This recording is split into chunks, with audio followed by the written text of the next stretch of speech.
Thank you. Hello. I'll do this in English, I suppose. My name is Dimosthenis Kaponis. I'm VP of Engineering at Beat. And I'm just going to go through our experience growing since last year's acquisition from a number of different facets. So both technical, social, organizational, and we're halfway there, or rather, we're halfway through our journey as we originally envisioned it when I joined the company around 2 years ago. Obviously, things change all the time, and that's something that's more or less expected in our industry.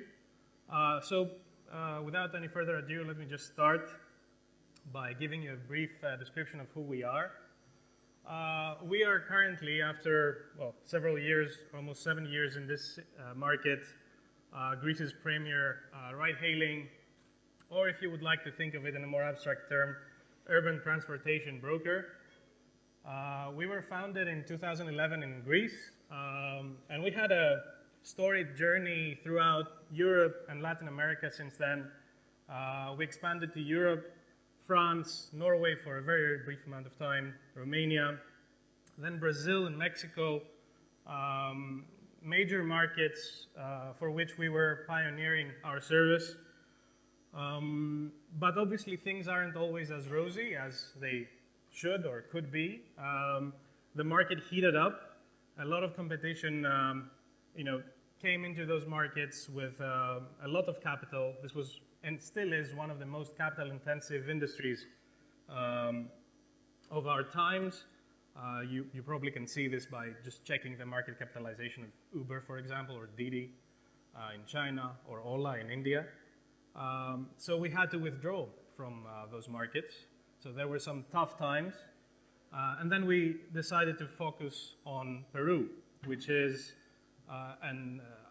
let's say the saving grace of our company, and a market that's extremely interesting and extremely peculiar in that it's completely deregulated and open to innovation, and it's also the Wild West, so it has a lot of challenges in terms of operations and features, and the competition is fierce. So, contrary to Greece, where we have to straddle, the regulations and communications and everything else, things are very, very hectic and very, very fast-moving, very volatile. So we expanded to Peru in 2014, I think, and we quickly became the market leader, where we still are the market leader and keep fighting with Uber. And if you look at the graphs every month, it's quite interesting to see what we do and what they do to beat each other. And we did this while being a small, very small startup. So this was no big, organization with thousands of engineers and billions of dollars. It was just a few people that worked together and managed to beat companies like Uber in a single market, of course, but still that's quite impressive on its own. So this is one of the things Daimler saw when they tried to expand to Greece. And they said, we can't compete with those guys in Greece. How about we buy them? Okay. So after a long series of negotiations and communications back and forth, including everything that happened in 2015, Daimler acquired Beat in 2017. And since then, we have a very strong mandate to expand our operations in Latin America primarily, but also other territories. And we have offices in Athens, of course, where our HQ is and all of our engineering is based, Lima in Peru, Santiago in Chile since last fall, and we just started Bogota in Colombia this past week. So right now we count 120 people in Athens, 250 globally throughout our offices. But I'm going to focus today on our product organization. So that's engineering and everything that's there to support engineering and make things work. So we have more than doubled since the end of 2016. And right now we count 75 people, including 2 engineers working remotely, for which we're very proud. And we are actually investing a lot of our time, effort, and planning in expanding on this pool of remote employees working with us. And the plan is to double our product organization in the next year, which is really hard, actually. So today I'm going to talk about some of the stories and some of the learnings we got from this process. And I'm going to split them in three parts. The first one is the perennial goals every organization has, every growing organization has. Then it's the multiplier effects that actually make successful startups work, and how you can take those things and scale them up to create true paradigm shifts. And throughout history, there are so many small groups of people that have managed to deliver really radical innovation with minimal resources, minimal number of team members, and obviously this is something to aspire to as we grow as an organization. Manage to scale what we achieved as a small company without losing all the positives, but obviously introducing some changes there. So let's start with the first one. What are the perennial goals? Obviously, you need to deliver. If you don't do that, the business is dead, and everything else is more or less secondary. You have to insist on growth. And when I say growth, it's not just about the financials or the business. It's also the personal growth, which you do get typically in a startup. Startups are a nice place where people get to, live their passion, spend insane working hours building stuff that they love. But it's also about institutional growth, right? So one of the problems you see with small companies is that if one person leaves, those people are typically generalists, and they take with them a lot of the know-how that the company had before. And this is one of the things you need to change as you grow. You need to focus on specific things, and you need to make sure that the knowledge is disseminated throughout the organization. And it doesn't come easy, and it's not automatic. It takes time, and it takes a lot of effort to do this in a growing organization.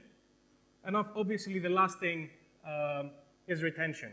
So you need to make sure that the good things that attracted people to your company at first are still there going forward, and that people that actually learn things and grow as engineers or managers, or in our world we don't really have managers, it's mostly an agile organization, so POs, SMs, they don't see our company as a stepping stone, but they see our company as a great place to be indefinitely. So then let's talk about the multiplier effects. What is it that makes those small successful companies work? We identified a few of those. So small teams is a prerequisite. Getting A players is also a prerequisite, and that's not an elitist statement. An A player is not somebody that's the best at what they do. It's more of a state of mind, and obviously it differs between roles. So a Scrum Master may have to be very communicative. They may have to be patient, calm, but a really good developer, you don't really care about their charisma. Being an A player is actually being passionate and doing what you love well, having philotimo, for in a lot of cases, the work ethic, the character. Then there is intense focus. This is something you don't have in a startup, right? So this is one of the things we struggled with. Intense focus means being able to dedicate your time into a specific problem and see it through. When you're in a startup, you're typically a generalist. I know. I had one for a long time, and I had to do everything from preparing contracts, doing graphics, writing code, making coffee for visitors in our offices. So this is something that's a change as the organization grows. Then there is the overhead, and obviously most of you that work in large organizations know about the curse of the meetings, and having no time to actually get any work done. And I guess this kind of explains a lot why small organizations and small teams that don't have this manage to deliver so much more than the equivalent number of maybe equally competent and smart and hardworking people working for larger organizations that have to devote half of their day in largely meaningless meetings. And then it's about using and having the state of the art. Those of you that are a bit older may remember a lot of cases in the recent history of our industry where, let's say, the adoption of object-oriented programming changed the performance of a developer maybe 20 times back in the 80s or the 90s. So trying to find what that state of the art is, adopting it, and diffusing this knowledge and the methodology throughout the company can make a huge difference to the productivity. So how do we achieve this? Autonomy. Yeah, this is clear, I guess. All of you that have adopted any agile methodology out there have probably read ad nauseum about having autonomous teams that have minimal dependencies, and obviously this is key. The A players thing, it's about culture, it's about hiring, it's about having a good process, being very demanding, but at the same time being humane in the way you treat your candidates. And obviously for us, this is a journey, as I said before. We are constantly iterating all of our processes at Beat, in the company. Having missions and having ownership in the product. So this is something we haven't done yet successfully, and we're trying to find the best way to do it. But we think it's important, and we just started building teams with missions at Beat, engineering teams with specific missions, where the members can feel the ownership of not just the code, but also the product. And when you do create, if you're fortunate enough and you create this kind of environment where you have several teams and they all work independently and they're all happy, you have to make sure that they're aligned, right? So, because otherwise your business is going to suffer. And at some point, business, meaning business stakeholders, will just say, what the hell are you doing? And there are very well-known examples, one of them being quite close to us, that of Halo. You may have heard of this company. It was a very, very popular startup a few years ago in London. They expanded to the US. They had amazing technology. It was a great place to work, but their business didn't do that well. Maybe because their alignment wasn't great. So some of the state-of-the-art DevOps methodology, not just tooling, it's also the concepts. Machine learning, microservices architectures, and of course, putting the emphasis on QA, because this is something that very, very few startups do, and even fewer do properly. So let me just give you a quick mapping of, how those things translate. So you have systems and features that you want to create, and structures in terms of teams and management and reporting lines, and testing, which was part of Beat, by the way, since the very, very early days. And in our case, a massive monolith written in really well done PHP 7.2 nowadays, but still PHP 7.2 and Monolith. So how do we move from that to something different? Well, DevOps, moving responsibility from dedicated systems teams or infrastructure teams to development teams, giving them the room to grow their systems expertise, own their product from idea to production. So this is part of the DevOps methodology and everything that comes with it. Features move to, the whole concept of designing features moves to machine learning, and we have started incorporating machine learning into our product since early 2017, actually, before the Daimler deal closed. Structure to agile, and I'll get into that. Testing to proper software quality assurance with automated testing, and this is also part of moving the knowledge from the individual to the institution, but at the same time reducing the load on our very precious QA engineers and QA testers to do more things and do new things and do creative things, which is something that when you have to manually test stuff, you can't do. And of course, microservices, replacing a monolith. All of those things you can think of as automation in some way or another. So let me quickly give you some examples, because my time is quite limited here. So moving from the monolith to microservices, well, some of the things we found out by talking to the people from Halo and the people from MyTaxi and from our own experience and our own work and study of this field is don't be lured by the appeal of microservices. And of course, the appeal is massive, and it solves at least 60, 70% of the stuff that guys before me talked about massive code bases and code rot and all those things.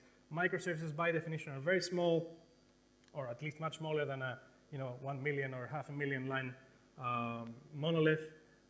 They're easy to maintain. They're easy to figure out what goes on there. But they're also quite tricky, and you can go down a rabbit hole that you can't get out of quite quickly if you don't plan properly how you're going to move from whatever you have now to a microservices-based architecture. So come up with a plan, a very concrete plan, and follow it carefully. Don't just go off on tangents because you read about something amazing and you just want to give it a try and we'll fix it later. This is really dangerous. A concrete example of this is tracing. So a lot of companies introduce microservices into their stack. They just start with 1, 2, 5, then they have 50 microservices, no tracing, things go wrong. There's no way to fix it. There's no way to know, in many cases, what went wrong. So if you only take one thing about this part of the presentation is that make sure whatever you do, before you start building your system, you create sufficient and functional tracing and logging mechanisms, because debugging a distributed system is much, much harder than a monolithic system. And then, you probably read about the distributed monolith, and all those articles warning you to adopt some sort of shared nothing architecture, and that's a huge mistake. You have to find the sweet spot that makes sense to you and that keeps deliverability quite high. Because unless you have thousands of amazing engineers all working independently and telepathically somehow communicating with each other, what you're going to end up with is a huge pot of different microservices that have recreated the wheel, reinvented the wheel at 20 times, and you don't want that. So, yeah, the distributed monolith is a problem. You shouldn't try to create a single holy grail, do-it-all library that does everything and just replicates itself in all of your microservices, but the other side is also dangerous. So you have to be careful to provide maybe small components, small libraries with well-tested, well-implemented functionality that people can share, but that shouldn't go up to the functional level. Maybe it should stay at some sort of, let's say, underlying supporting technical level. What we did with microservices, we came up with 3 languages. So I told you about PHP. That's not going anywhere. It's going to still be there for a few more years, definitely. But we adopted Go for our high-performance microservice layer, and we also adopted Python. And the reason for this, obviously, is because Python is a language that's very popular in the big data and machine learning fields, and this is becoming rapidly a larger part of our business and our code, but also because it's quite easy to do prototyping with, and it can cope well with, let's say, low to medium volume services. So if you have the basket of these 3 languages, you can probably do well. And it's not just us that are weird that way. It's, Uber actually has more or less the same architecture as we do. And a lot of other companies have adopted this duo of dynamically typed, fast and loose, not that fast in terms of performance, but really expressive language, and a statically typed, compiled, really fast language. And when I say compiled, obviously I'm including all the VM-based, runtime-based languages out there as well. So this is one of the things we did, and it's not just technical. It's not just the reasons are not just technical. When you have a microservices-based architecture, you have to embrace heterogeneity in your systems. This is part of the goal of having a microservices architecture, and there is very little point in just saying I'm going to do everything in Java, or I'm going to do everything in .NET or whatever, or C or what have you, or Go. There are so many different reasons to use the right tool for the right job, and in a large system like our platform at Beat, and obviously I guess a lot of you guys have large systems as well. There's very little point in using a single language.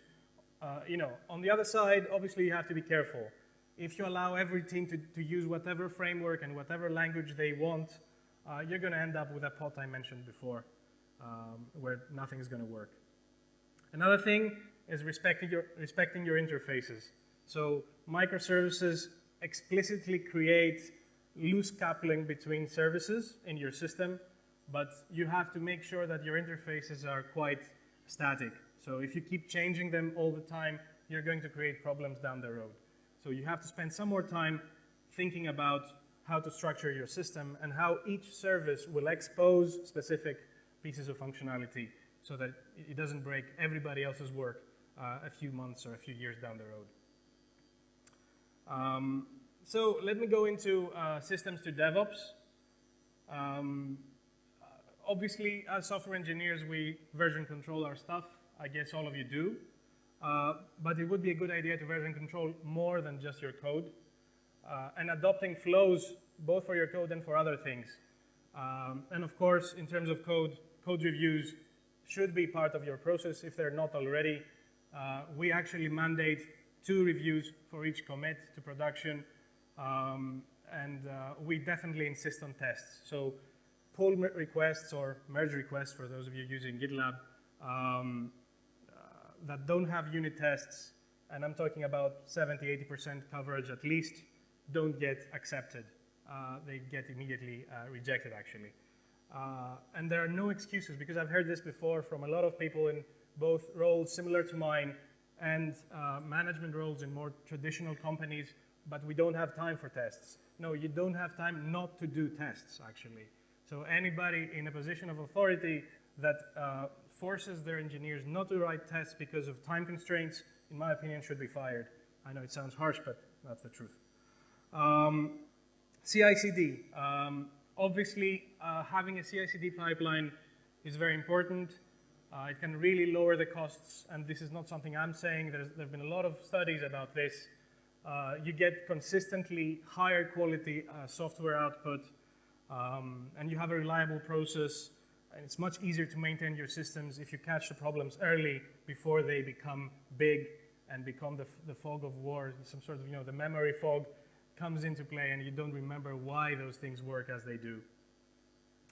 And then you have to adopt an elastic infrastructure. I would advise everybody to do this if you haven't done already. Forget on-premises, or if you have the money and the capacity to have a private cloud, all the better for you. You should abstract as far away from hardware as possible. Serverless is obviously becoming a thing, and you may consider that, but I would be very wary of vendor lock-ins. Sometimes it makes sense because the financial and time benefits are massive, but oftentimes it may lead to a problem when the appeal of something new and shiny and easy wears out. I think when you actually move the responsibility to your teams, you have the right to expect quality from your teams. So you give them something very interesting to work on. They have the responsibility to keep it working and improve it. But at the same time, it lets your teams focus on maximizing quality. There is nobody around that's going to do ladza, washing dishes, for those not speaking Greek. It's when you actually push responsibility to your teams, and this is again something we haven't done yet to the extent that we would like. You can expect quality, and you can demand quality as well. Exploration should be part of your process. So I'm going to talk about this. I don't know, how much time do you have? Time's up. Okay. Is it? All right. I'm going to be very quick then. We have adopted something which is a derivative of the Spotify system at Beat. And every 4 sprints for the teams that actually do Scrum, because some of them do Kanban, we have a chapter sprint. So this is a 2 weeks time where people can experiment with new things, and this is part of our process. And what we get out of this, obviously they can't just do whatever they want. It has to be something relevant to the work, but they can explore new things. And the thing is, you need to have this kind of exploration in your process and in your structures. Monitoring and alerting, I think it's a very important thing. We were really bad at before, and now we are getting a bit better. We are monitoring everything at all levels exposed to us, from the VM to Kubernetes and Docker and the actual technical aspects of each container and each application, all the way to business KPIs. And it's very good to be able to correlate those things with each other, because sometimes just the technical or just the business don't give you the full picture. Machine learning. Okay, as I said before, I'm not going to get into this because I don't have much time, but we decided to embrace big data big time in late 2016. This is not just big data for data science as usually interpreted by companies in this country. This was a problem for us, actually. We had a data science position, and all the applications we were getting were mostly about statistics and econometrics and analytics. We have a different department for this. So when we say data science, we mean the nexus between engineering, statistics, machine learning, algorithms. When you put those things together, good things happen. This is why now if you visit the beat.co/careers or whatever the URL is, you'll see we have a machine learning engineer position, not a data scientist position. So we decided we're going to invest in product-oriented, product-facing machine learning features. And we already have 2 systems in production that actually use TensorFlow, for those of you familiar with it, or Spark streaming. So this is a major part of not just how we analyze how our platform is doing, how our application is doing, okay, but also to actually create new innovative features for our application. And I think this is the way software engineering is going to go increasingly in the next few years. I wouldn't invest in anything machine learning related unless we were serious about this. So if you're interested in actually having a couple of data scientists on the side, think twice, because it's an expensive hobby and you need to be quite serious about this. This is not just for pretend. If you want to do it, try to do it properly. So finally, a few words about Agile. And these are more or less cliches, a lot of those things. Obviously, again, it's a journey for us. We're halfway there. We have restructured Beat twice in the past year, the engineering of Beat twice. We have some generic feature squads. They're cross-functional. They have Scrum Masters and POs. There are some dedicated teams. But obviously, this is an ongoing process. As the company moves towards 100 engineers, things are going to change once again. I would advise you to avoid dogma, but be consistent. So there is a reason why people like Spotify, but if you think about what Spotify does, or what Less, or Safe, or Nexus, or DAD, all of those things are dogmas. They are guidebooks, but the organizations that actually wrote those things came up with those things, right? So try to borrow the best things from every single methodology you can get your hands on, and think about what works for you. And to be consistent, write it down, because otherwise you're just going to create chaos. I would iterate the process, not just the product. And obviously, culture is a major part of your organization, so you should respect it and allow your people to contribute to that. Give them a solid foundation. I think they can grow. I don't know if. Yeah, okay, well, flexibility, having remote engineers. I would like to spend more time on this, but obviously I think I ran out of it.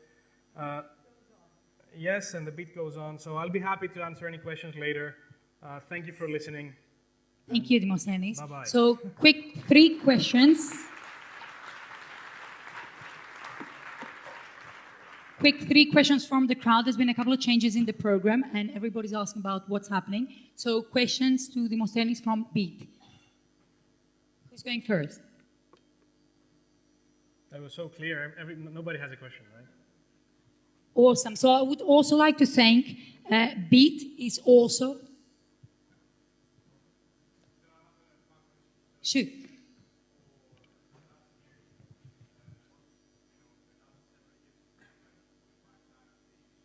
The product organization.